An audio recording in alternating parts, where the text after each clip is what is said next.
Qadrimni qadrlagan halolim. Birinchi qism. Kirish. Hikoyani boshlashdan avval muallif quyidagilarni aytib o'tadi. Men ushbu kitobni yozar ekanman, gohida kitobdagi voqealar sabab kulgudan o'zimni to'xtata olmadim. Gohida esa qalbim mahzun bo'ldi.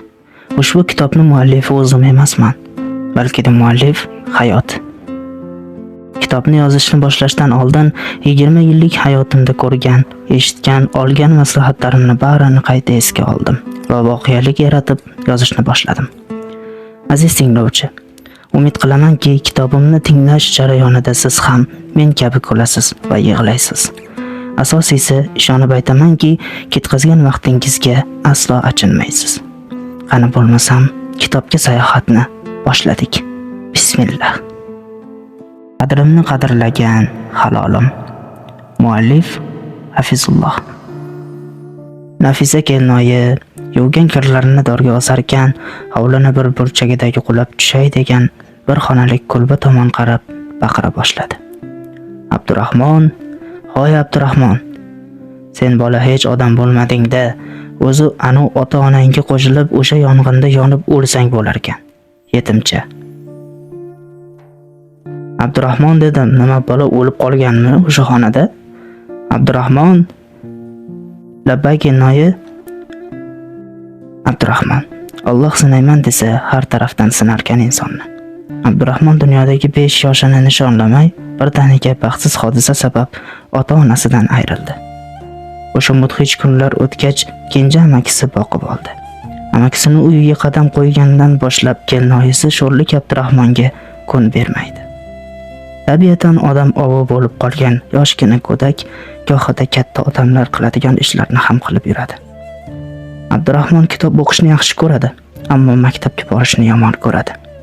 Sababi uni kamsitishlari, yetimcha, xunuk, jinni bola deb masxara qilishlari. Shuning uchun u o'ziga bolalikdanoq insonlarni emas, kitoblarni do'st tutingan. Abdurahmon o'lib qoldingmi xonangda? Yo'q, kelinoyi, dars qilayotgandim. Ya tavba, sen o'qib kim ham bo'larding, bu yoqqa kel.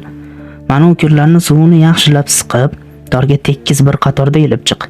Ertaga tongi 8 gacha qurimasa, yana o'sha kulbani tomida tunaysan, tushunarlimi? Xo'p, kelinoyi, tushundim. Abdurahmon ichida o'zi shom vaqtida yuvilgan bo'lsa, qanday qilib bu kirlar ertagacha qurishi mumkin, dedi va jilmaydi.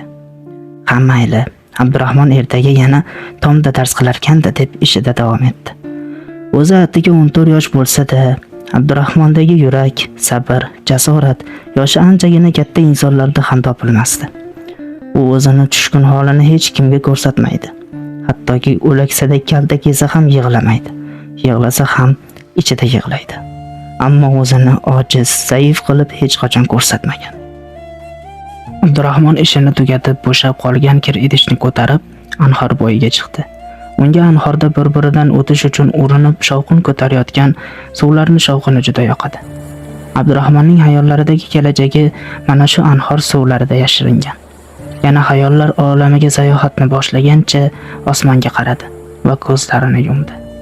Shirin hayollar sari sayr qilarkan, uzoqlardan kimdir Abdurahmon, Abdurahmon deb yoniga chorlab chaqirardi. Ya Alloh, Alloh, u meni jufti halolim bo'lsa kerak deb endigina go'zal maysalarni bosgancha quloch ochib yugurib ketarkan, qayerdandir shunday shapati kelib tushdiki, birdaniga haligi go'zal o'rnida kelinoyisi paydo bo'lib qoldi. Ha, janob Abdurahmon, bezovta qilib qo'ydimmi? Uzr, hayollaringizni buzib qo'ydim. Qo'lim tegib ketdi-da sizga. Abdurahmon jinniga jinnidek, sog'iga sog'dek muomala qiladi. Xususan kelinoyisiga ham. Yo'q kelinoyi, uzr so'ramang, yaxshiyam uyg'otib yubordingiz. Rahmat sizga. Alloh sizdan rozi bo'lsin. Sal qolsa tushimda ko'zlarim ko'rmay adashib sizga sevgi izhor qilib qo'yardim.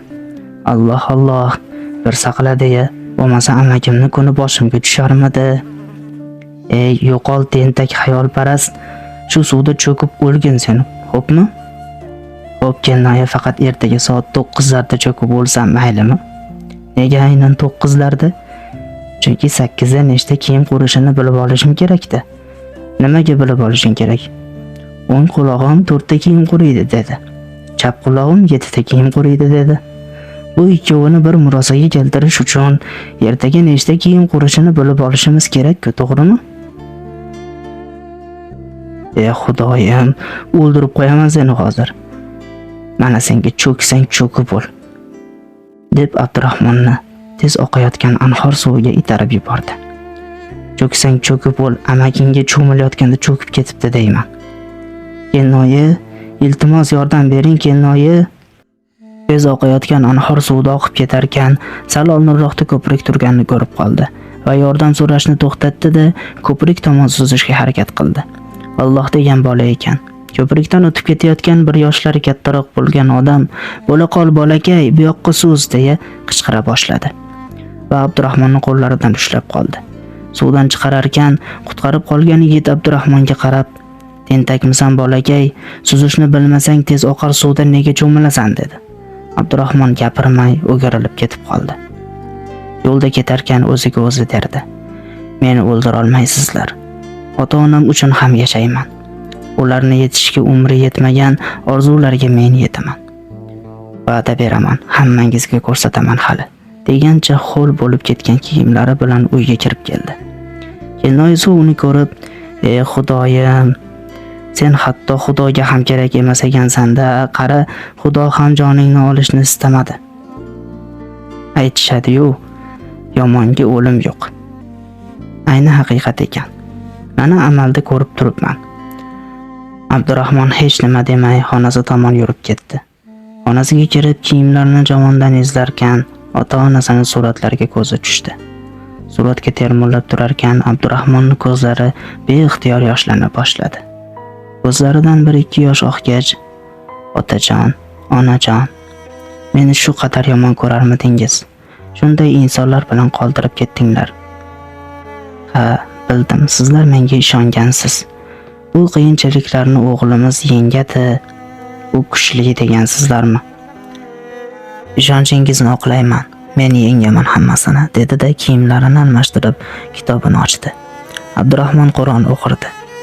1-2 bet o'qib duo qilgach, chuqur nafas olib, yana hovli tomon yo'l oldi. Hovliga chiqsa, kelinoyisi o'choqqa o't qilayotgan ekan. Indamay bordi-da, o'tinlarni chopa boshladi. Kelinoyisi kuzatib gap boshladi. "Xo'sh, Abdurahmon janoblari, kiyimlar ham qurimabdi. Endi nima qilamiz?" Abdurahmon kelinoyisiga bir qaradi-da, saqlagan sukuti bilan ishida davom etdi. "Menga qara, u yetimcha, tekin tomoq. Alloh seni farzand qilib berdim deyaptimi? Turmushim davomida hali farzandlik bo'lmadim. Senga maslahatim, bola, ket bu yerlardan. Uzoqlarga ket. Bo'lmasa alamimni sendan olaverib bir kun o'ldirib qo'yaman bekorga."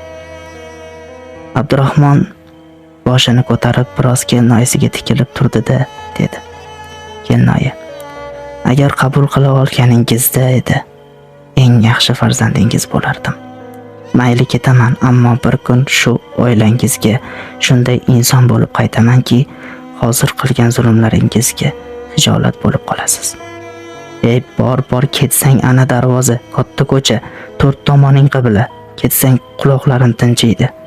Bor hozir keta qolgin." "Hozir emas.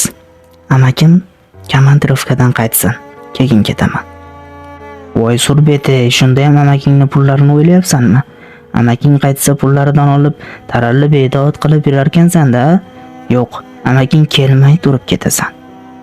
Abdurahmon indamadi. Boshini silkitib tasdiqlagan bo'ldi. O'tinni yorib tugatgach, xonasiga qaytib kirdi. Bir tomoni sinib yotgan karavatiga o'tirib o'ylay boshladi. Endi qayerga boraman? Nima qilaman? Uzoq o'yladi-da, chiqib tahorat olib, 2 rakat istixora namozini o'qidi va duo qildi. Ya Robbim, o'zingni Rahmon sifating ila so'rayman. Menga to'g'ri yo'l ko'rsat. Amakimga, kelinoyimga hidoyat ber. Hamda bag'irlariga shirindan shakar farzand ne'matlarini nasib et. Amin. Dedi-da, asta-sekin narsalarini chang bosib yotgan sumkachaga joylay boshladi. Bu narsalarini joyladi-da, ozroq havo almashtirgani tashqariga chiqdi. Chiqsa shom tushib qolay degan ekan. Sekin yana o'sha sirdoshiga aylangan anhor tomon yura ketdi. Anhorning bo'yida shovqinli to'lqinlarga qarab sukut saqlab o'tirdi. go'yoki eng yaqin sirdoshi bilan xayrlashayotgandek edi. Qancha o'tirdi bilmadi-ku, ammo ancha qorong'u tushib qolgandi. Yana xonasiga qaytdi va sumkachasini oldi-da, hech kimga bildirmay u uydan chiqib ketdi. Uydan chiqib to'g'ri qabristonga bordi. Ota-onasining qabrlari o'rtasiga yotib oldi. Shu yerda tunni o'tkazdi. Ertasi kuni tong sahar amakisi komandirovkadan qaytdi. Kelinoyisi erini yaxshi kayfiyat bilan kutib oldi. Yaxshi keldingizmi? Charchab qolmadingizmi ishlayverib? Ha, yaxshi, ishlab keldik-da. Qara Abdurahmon, qara unga qanday kiyimlar oldim. Bor chaqirib kel. Kelinoyisining avzoyi buzilib, "U tekin tomog'iz meni so'ka-so'ka uydan chiqib ketdi", dedi va yig'lay boshladi. Qayoqqa ketadi? Nega so'kadi?" deb hovlini qidira boshladi. Va yana uyga kirib, xotiniga dedi: "Sen yana xafa qildingmi deyman-da yo'qligimda." "Yo'q, o'zidan o'zi so'kinib chiqib ketdi. Nima, menga ishonmayapsizmi?" dedi.